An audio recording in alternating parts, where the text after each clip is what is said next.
How Kai Havertz changes Arsenal's attack.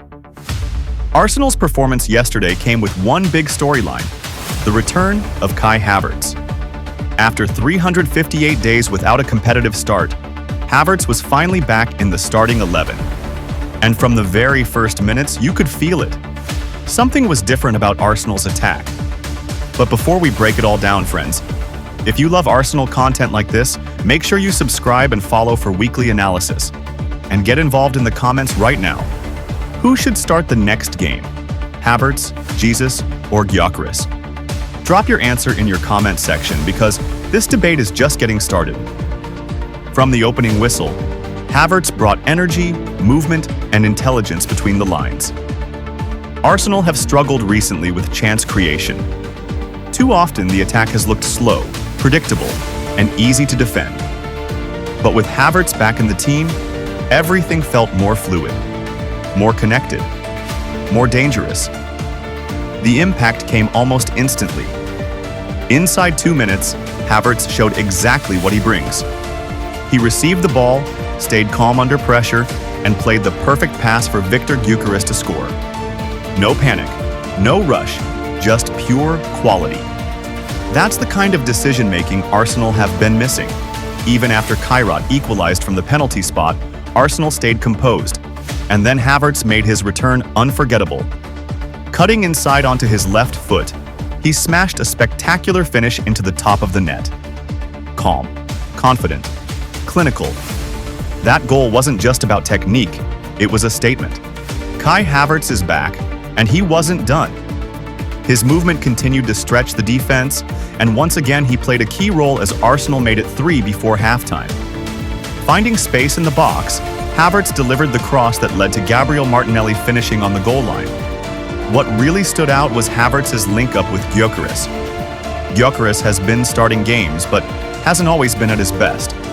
With Havertz alongside him, that changed. Havertz's movement dragged defenders away, opened space, and gave Gyökeres clearer chances, even if the finishing didn't always follow. For me, the combination worked. And it worked well. Tactically, this gives Mikel Arteta something huge. Havertz can play as an attacking midfielder, arriving late into the box. Or he can play as a striker, linking play and creating space for others. That flexibility makes Arsenal harder to read and much harder to stop. And remember, this performance came with heavy rotation. No Saka, no Rice, no Zubimendi, no Gabriel, no Saliba. Yet even with most of the first-choice spine rested, Arsenal's attack still looked sharper. And a big reason for that was Havertz. It was telling that when Havertz was substituted in the second half, the game changed slightly.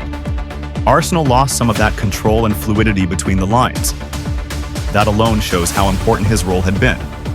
Now imagine this version of Havertz in a full-strength Arsenal side.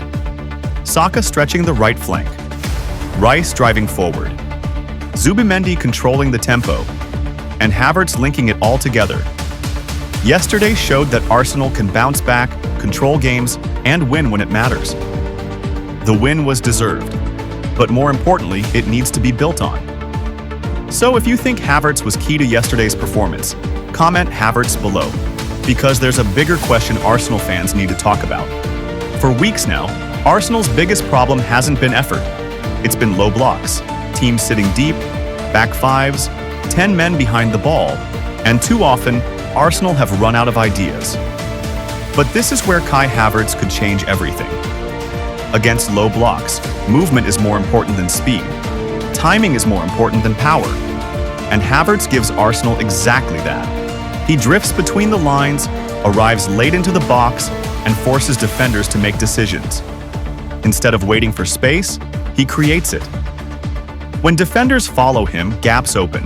When they don't, he finds pockets to receive, turn, and combine. That's the profile Arsenal need to unlock stubborn defenses.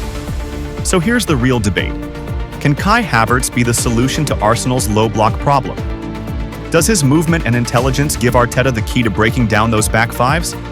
Let me know your thoughts in the comments. Because with Arsenal's attack finally coming back to full strength and options returning across the pitch, this team suddenly looks ready to challenge on every front. If this momentum continues, Arsenal can push in the league, push in Europe, and punish teams that come just to sit deep and survive. This might just be the start of a very different Arsenal attack.